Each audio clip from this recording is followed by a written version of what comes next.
Hey there, comic book friends. I'm Travis, and it's time for another edition of Monster Comics Reviews. Superhero comics. Don't have a lot this week. These are for comics for the week of June 11th, 2014. Talk about my books in alphabetical order. Batgirl, issue number 32. Really great issue. Decent place to jump on if you've been curious about Batgirl. There's a little bit of back information you need here. But it spells it out pretty clearly enough for you. I think that you can get an idea of who some of these players are and this next big thing that's going to come up. This kind of basically a Batgirl's just tired of Nightfall kind of running her own policing action within Gotham, her own way of answering crime and scum and stuff like that. A few bits and pieces that are in here that you need prior information to. Like I said, I think they touch pretty decently on, give you enough idea like who her boyfriend is and how he plays into things, kind of who Nightfall is in some sense. Not all the conflict they've had in the past, but you get that sense of it. And this was a good comic where she's got stuff, Barbara's got stuff going on, but isn't completely wallowing in her own pity like I have complained about on a number of different occasions further in the whole Batgirl run. But this is handled better in here. We get some fun stuff with her roommate, who's an interesting character I wish we would see more of. You know, we've had her dating James Gordon Jr. in the past, and then obviously she's, you know, getting somewhat physical, you know, with a female person in this one. She's transgender. She's just kind of she's something different, I guess, in mainstream comics. And so I'd be curious to know more about her too. But yeah, you know, the story itself is enjoyable. The biggest thing about it is the very end of this. By the time we get to the end of this book, it makes me really lament for when Birds of Prey was good. Because at the end of this, she's getting some of the gang back together to help her out because she knows she's going to have to go against Nightfall. And of course, she calls on Black Canary. That makes perfect sense. And then Huntress pops in. And I'm not sure, I believe this is Earth 2 Huntress in the book. Still really exciting. I lament the good old Birds of Prey. Still excited to see what happens here. Should be some fun issues going forward because I love those three characters. Barbara, more as Oracle than as Batgirl, but Black Canary and Huntress all kind of in the same place. How do we go wrong? Written by Gail Simone? We can't, right? Very, very cool. Very fun. Batman Eternal, issue number 10. 10 weeks into this. Still really enjoying it because it's a weekly comic, because it doesn't give me time to forget about all the things that are going on. I'm enjoying the book for that. You know, we're getting the bigger picture, the fact that really, that Falcone is really not the as important of a player in this whole thing as what we were originally given, so that's interesting. We get to see some fun playing here of the character Pig and just how freaky he and his animal farm men are and what lengths they'll go to seek their own justice / revenge, however you want to see that. So that's really interesting. And of course, we still have in every issue right now Stephanie Brown just outside of dodging the big bullet of Dad trying to wipe her out. I'm not 100% sure he really is trying to wipe her out, though. I mean, he is, but is he really putting maximum effort into doing so? But anyway, still enjoyable, fun. If I want to be hard on it, obviously I could be. The length of time at which all this stuff is happening seems extremely fast for what would realistically be able to happen. But still, enjoying it. I'm just kind of curious to see where it all goes to. Next up is Batman Detective Comics. This is part 3 of the Icarus thing. I don't know that this is a super exciting or really interesting story. It's pretty standard as far as that goes. Now everybody's going to say, oh, but it's Francis Manapul on art, so it's going to be beautiful and gorgeous. Now, there are scenes in this thing that are incredible. I love the colors, the color that he chooses to use. these grays and rich hues of reds and the green blues that are used. I appreciate all that. I appreciate the, some of the panel work that's involved in it.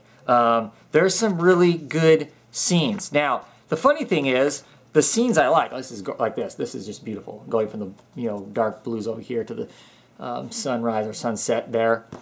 Beautiful. Batman looks awesome. He's a gorgeous-looking Batman when he's not in action.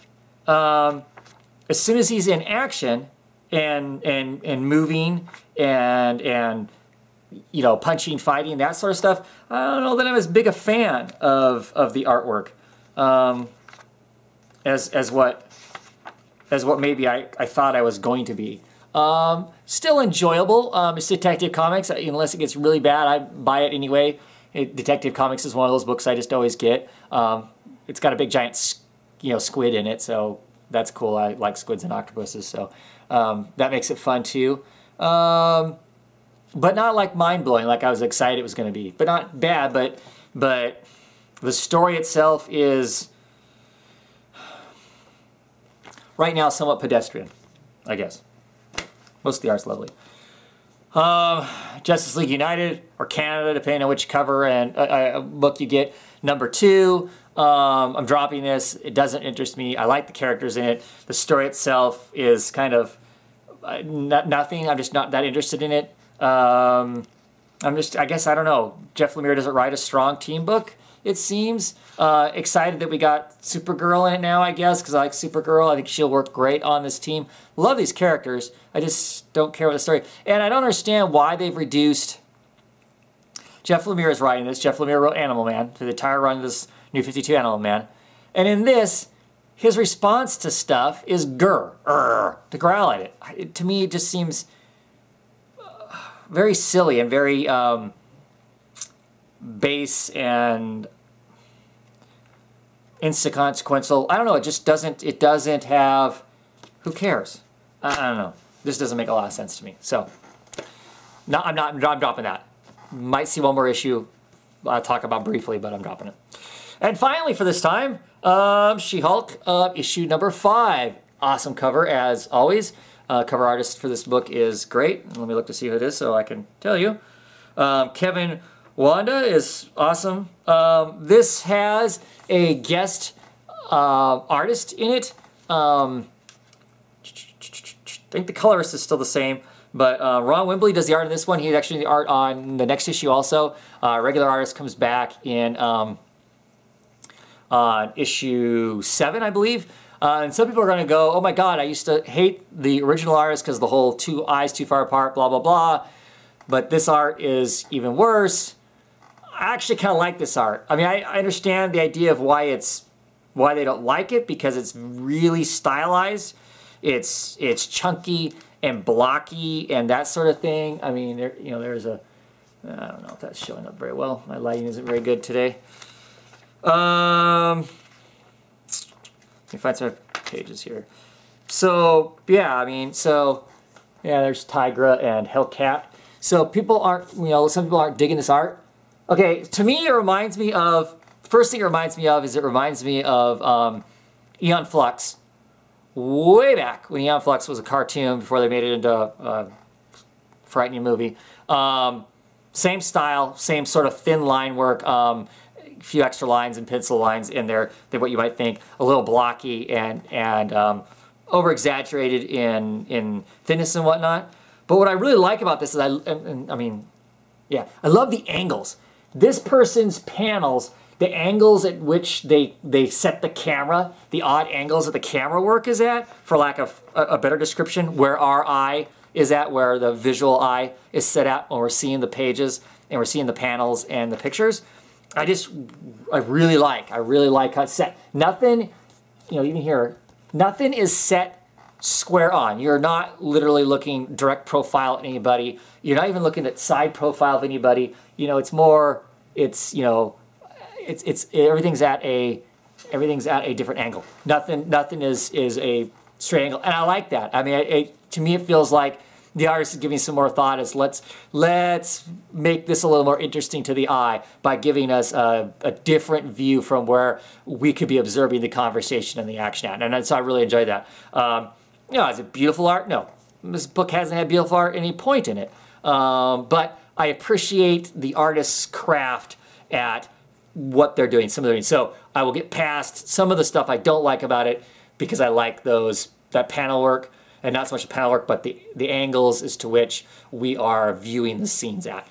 Made it lots of fun. And the story is really cool, really interesting. You got She-Hulk is investigating this file, and everybody's trying to cover it up. Anytime she asks questions, it obviously triggers people into fits of homicide. It seems fits of homicide or fits of suicide in it. And so I'm real curious now to see what this blue file is. When they got sued, why is this set up as some secret thing that people triggers them into doing this stuff? You know, is there really a lawsuit there, or is this some other deeper, darker supervillain plot that they set a time bomb for when someone might explore this stuff, and that's what's happened. So really interesting story as far as that goes.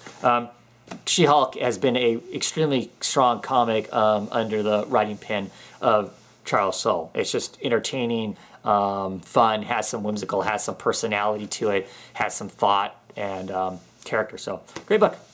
Anyway, that's it. That's it for my superhero books. Join you back here in a little bit, and I'll be doing an no capes. See ya.